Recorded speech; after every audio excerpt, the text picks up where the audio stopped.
ስልጣንና ቋንጣ ተንጠልጥለው አይቀሩም ይላሉ ብዙ ጊዜ። ቋንጣውንም ዘልዝሎ የሰቀለው አውርዶ ይበላዋል፣ ስልጣንንም ያወጣው እዚህ ይጥለዋል። ሰው ጠግቦ ካልበላ ጠቅላይ ሚኒስትሩ ሚራክል ነው እድገታችን ይላሉ። የቱ ጋ ነው ሚራክል የሆነው?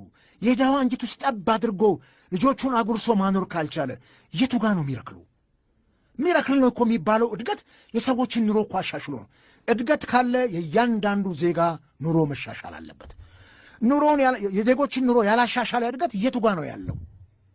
የምንገነባቸው ፎቆች፣ የምናለማቸው መናፈሻዎች፣ መዝናኛዎች ከሆኑ እሱ ለጥቂት ሰዎች ነው። ምናልባት ወደፊት ዓለማችን በዚህ የምትቀጥል ከሆነ የጥቂት ሰዎች መኖሪያ ብቻ ልትሆን ይችላል። ድሃ የሚባለው አካል ተጠራርጎ ሊወጣ ይችላል፣ ከምድርም ሊጠፋ ይችላል። በዚህ አይነት መልኩ የምንቀጥል ከሆነ ከዚህ አንጻር ይህ በኢኮኖሚው ረገድ እድገት ካለ ግድ ማየት አለብን። ነዳጅ መንግስት ይደጉም ነበር፣ አዎ ይደጉም ነበር፣ ምንም ጥርጥር የለው። መንግስት እኮ ይደጉማል። ዜጎች አቅም ካጡ ኢኮኖሚው ላይ ይደጉማል፣ የግድ ነዋ። እነኚህ ዜጎች ተቸገርን ብለው እኮ ነው የሚጮሁት። ለምንድን ነው አምና የኬንያን ፓርላማ የናይሮቢ ነዋሪዎች ኬንያውያን የበጠበጡት? መጠነኛ የሆነ የግብር እንትን ስለመጣ ሳይጸድቅ አይደለም እንዴ? ፈርታው ነው ገና ለገና። ይሄ ጸደቀ ማለት ምን ውስጥ ነው የምንገባው? መንግስት ቆም ብሎ ራሱ እንዲፈትሽ አድርጎታል። ዜጎች አስቀድመው አለርት ሆነው ይጠብቃሉ እኮ። ይህንን አይነት አዋጅ ከጸደቀ የነገውን ኑሯቸውን ልጆቻቸውን የሚያሳድጉበትን ሜካኒዝም ይፈልጉት። የግል ትምህርት ቤቶች በከፍተኛ ደረጃ ጨመረ፣ 45፣ 50፣ 60%። ምንድን ነው ወላጅ ጋር አሁን ያለው ነገር? እንዴት ነው ወላጅ ጭንቁ? እኛ ከማህበረሰቡ ጋር አብረን ስለምንኖር እናውቀዋለን። እኔ እንኳን እግዚአብሔር እርቶኝ ልጆቼን ኦልሞስት ዩኒቨርሲቲ ግራጁዌት አድርገዋልና ከፍዬ የማስተምረው ነገር የለኝም አሁን። ነገር ግን ታች ያለው ማህበረሰብ ከኬጂ ጀምሮ የሚያስተምረው ማህበረሰብ ምንድን ነው የሚሆነው? በዚህ ደረጃ 40፣ 50፣ 60% ጨምሮበት ምንድን ነው በሚቀጥለው ዓመት እንዴት ሆኖ ይኖራል? ከምግባቸው፣ ከትራንስፖርቱ፣ ከምኑ ጋር ተያይዞ። ከዛ ውጪ ነዳጅን በተመለከተ ኢትዮጵያ ውስጥ እኔ በፓርቲም ስራ ወደ ቤተሰቦቼም ጋር ሲሄድ ነዳጅን በተመለከተ ሰዎች ሲያገኙኝም የሚያነሱት ጥያቄ አለ። ነዳጅን እኮ ራሱ ከመንግስት አካላት ጋር ነጋዴው ተመሳጥሮ እኮ ነው እንደፈለገ የሚያደርገው። ነዳጅ እኮ ቦቴ መጥቶ አፍሶ እኮ እንትን ውስጥ ውሎ ያድርም እኮ። ይሄ ውሻ ሆድ ቅቤ ያድርም እንደሚባለው ውሎ ያድርም። ይወጣል እኮ በጓሮ በር በኮንትሮባንድ በበርሜል ተገትሮ በየሜዳው በሊትር ሲሸጥ ይታያል። እኔ አንድ ቦታ ላይ ሄጄ 300 ብር ድረስ 400 ብር ድረስ ሲሸጥ አይቻለሁ ነዳጅ። በዚህ መልኩ ነዳጅ ተወዶም እንደገና ብላክ ማርኬት ላይ ጥቁር ገበያ ላይ ጭምር የተሸጠ እንዴት ነው ማህበረሰቡ? በነዳጅ እኮ ነው ሁሉም ነገር የሚጓጓዘው። የትኛውም ምርት ዳቦ፣ የትኛውም ነገር ሽንኩርቱ፣ ቲማቲሙ በነዳጅ ነው፣ በትራንስፖርት ነው። ትራንስፖርት ነዳጅ በጨመረ ቁጥር ሁሉም ነገር ነው የሚጨምረው። ስለዚህ እነኚህን ነገሮች ለማረጋጋት ምንድን ነው ይደረገ ያለው ነገር? ቆም ብሎ የማሰብ ተገቢ ነው። እኛ ሀገር ላይ በዓለም ገበያ ነዳጅ እኛ ከምንሸጥበት በታች ነው ማለታችን አይደለም ትልቁ ነገር። ኬንያ ውስጥ አንድ የመንግስት ሰራተኛ ስንት ነው ደመወዙ? አንድ መምህር ስንት ነው ደመወዙ? የእኛን የኢትዮጵያን መምህራን 15 ጊዜ እጥፍ ነው። ደን እዛ ቦታ ላይ ቢወደድና እኮ ዋጋው ቢጨምር ደመወዛቸው ኮምፐንሴት ያደርገዋል።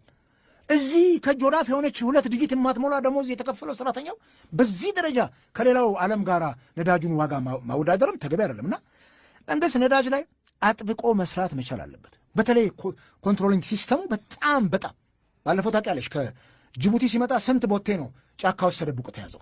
በዚህ መልኩ ያለውን የነዳጅ አሻጥር ተከታትሎ መንግስት እንደ ባለፉት ዘመናት ሙሰኞችን ሰቅሎ ባያሳየን ወይም እንደው እንትን ባይል አትሊስት እርምጃ ወስዶ አስተማሪ የሆነ እርምጃ መውሰድ የሚችልበት ሜካኒዝም ካልተፈጠረ እነኚህ የጨምሮ የግብር አዋጁም እንደዚሁ ነው። የሰውን የገቢ መጠን ማመጣጠን ተገቢ ነው የሚሆነው፣ በጣም ተገቢ ነው። ነጋዴው እኮ ሲያተርፍ ነው አይደል ግብር ክፈል የሚባለው።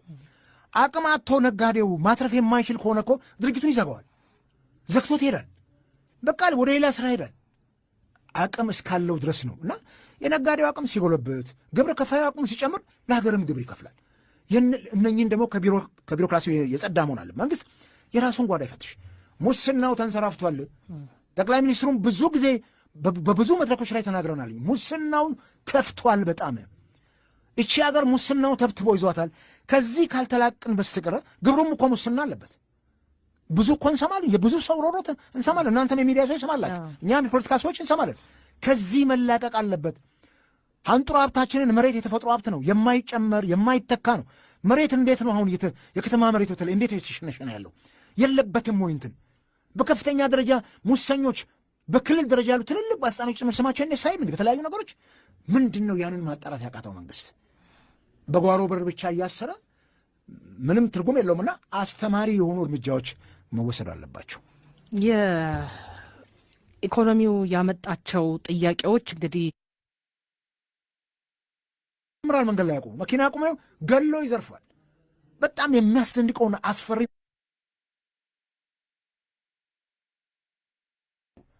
ለምንድን ነው ህግ የማይበጅለት? ማንም የተነሳ ገመድ እየዘረጋ ኬላ ላይ ነጋዴው ላገር ስጋት ነው ላገር። ትላንትና አንድ እንትን ሰማ ነበር፣ እኔም በደንብ ይታወቃል። ኬላዎች ፓርላማ ላይ ደጋግሞ ቀርቧል። ኬላ በስቷል፣ ገመድ እንትን እያለ መንገድ ላይ ኬላ በስቷል። መንገድ ላይ የመኪና ጎማ የተባሉ ሾፌሮች የሚጠይቁት ገንዘብ ደረሰኝ የሌለው ገንዘብ አመሯቸዋል። ሾፌሮችን ሄደው መምጣት አልቻሉም። ይሄ ሲታሰብ ምንድን ነው? ለምንድን ነው በህግ ልጓም የማይገዛው? ለምንድን ነው ህግ የማይበጅለት? ማንም የተነሳ ገመድ እየዘረጋ ኬላ ላይ ነጋዴው ማህበረሰቡን የሚያሰቃይ ከሆነ እንዴት ይነግድ? ነጋዴ ሾፌሮቹ እንዴት መኪና ይዘው ይንቀሳቀሱ? ይሄንን ማስቆም ያለበት መንግስት ነው።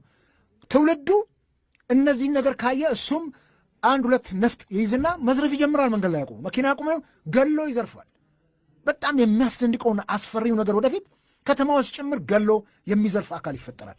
ምክንያቱም ማንም ሰው ተርቦ መቀመጥ አይችልምና እና ይሄንን በደንብ አድርጎ ማየት ወንጀልን ያበራክታል። ስራ አጥነት ወንጀለኛ ትውልድ እንፈጥራለን እና እዛ ላይ በጣም ትልቅ እንትን ያስፈልጋል። በተለይ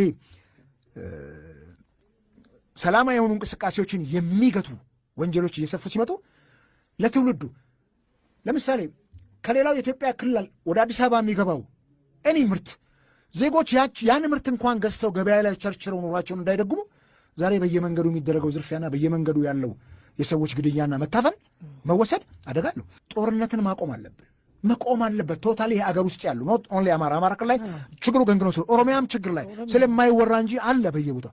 ይሄ መቆም አለበት። ይሄ የማይቆም ከሆነና እርስ በርሳችን እየተቆራቆስን የምንቀጥል ከሆነ ለውጭው ጠላት በር እንከፍታለን። ዛሬ እነ ሱዳን መሬታችንን እኮ ይዘው ቁጭ ብለዋል እኮ ገብተው ወደ ሀገራችን ክልል። ኤርትራ እኮ መሬታችንን ከትግራይ ቆርሳ እኮ ወስዳ ቁጭ ብላለች። ይሄንን እንኳን መከላከል አልቻልንም። ለምን? ውስጣችን ያለው መቆራቆስና ውስጣችን ያለው ምላጭ መሳሳብ አንድ እንድንሆን አላደረገንም። በኢትዮጵያዊነት እኔ ኢትዮጵያን ሊያፈርስ ከሚመጣ ህልውናችንን ከሚገዳደር የትኛውም አካል ጋር የሚያብር ኢትዮጵያዊ ካለ እሱ ኢትዮጵያ አይደለም።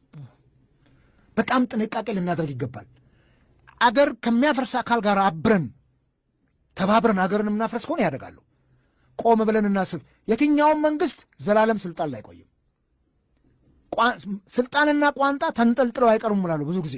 ቋንጣውንም ዘልዝሎ የሰቀለው አውርዶ ይበለዋል፣ ስልጣንንም ያወጣው እዚህ ይጥለዋል። ከዚህ አንጻር በፍጹም ከነኚህ ሰዎች ጋር አብሮ ኢትዮጵያዊነትን መውጋት አደጋለሁ።